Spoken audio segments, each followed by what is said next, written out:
Cyrax. If you are watching this video, and it's not on Cyrax and Flyrax's channel, please tell a member of staff. We reserve the right to instruct our lawyers to insist on the death penalty for copyright infringement.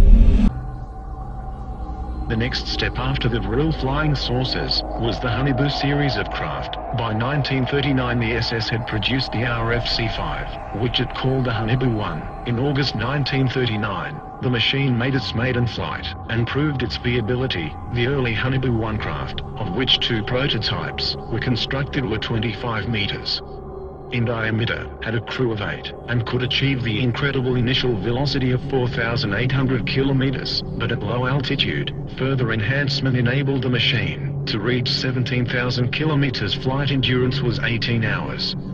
To resist the incredible temperatures of these velocities, a special armor called Victolan was pioneered, specifically for both the Haunebu and Vril series of disc craft.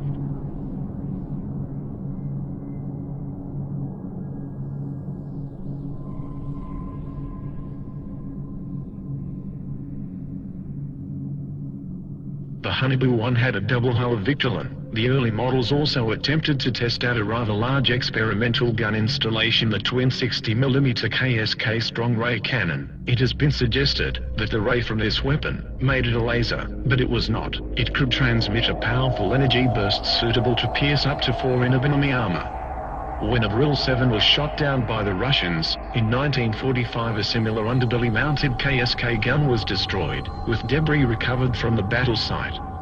The heavy gun installation, however, badly destabilized the disc, and in subsequent Haunebu models lighter MG and MK cannon was supposedly installed. The Haunebu 1 first flew in 1939 and both prototypes made 52 test flights.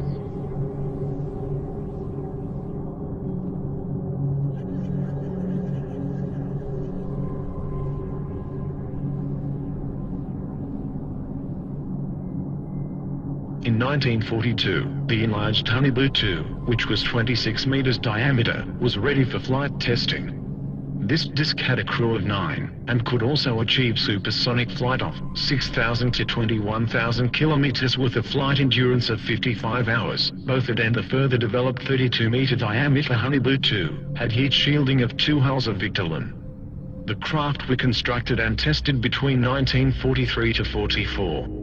The craft made 106 test flights. By the end of 1940, the Haunebu 2 had entered service as a reconnaissance aircraft, and there is certainly photographic evidence to support this. For example, one was caught on camera near Antarctica in 1940. The design of the Haunebu 2 should be noted for future reference. Whatever their exact nature, it appears confirmed that a range of alternative design aircraft were by now on the drawing board, or hovering above the ground. Some of these designs proved worked, and successes were being reported. On 17 April 1945,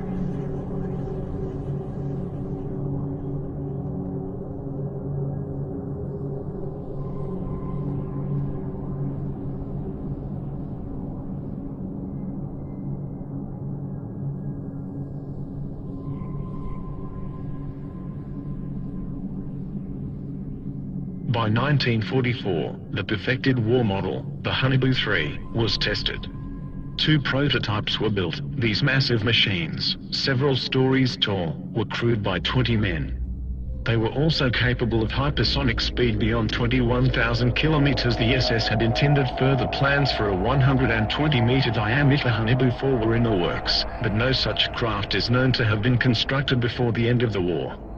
However, these new technologies were coming online too late, for the war was already being lost and won. Within months the Allies and Russians had poured into Central Europe. Hitler was thought dead and the war apparently over, and as soon as the war was over, ghost rockets started appearing over Scandinavia, and within 2 years flying saucers were being reported wholesale over mainland United States. It was no coincidence.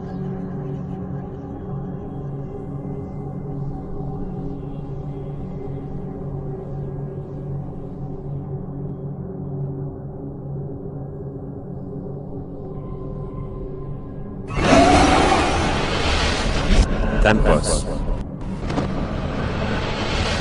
Tempos. Tempos.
The New Believers.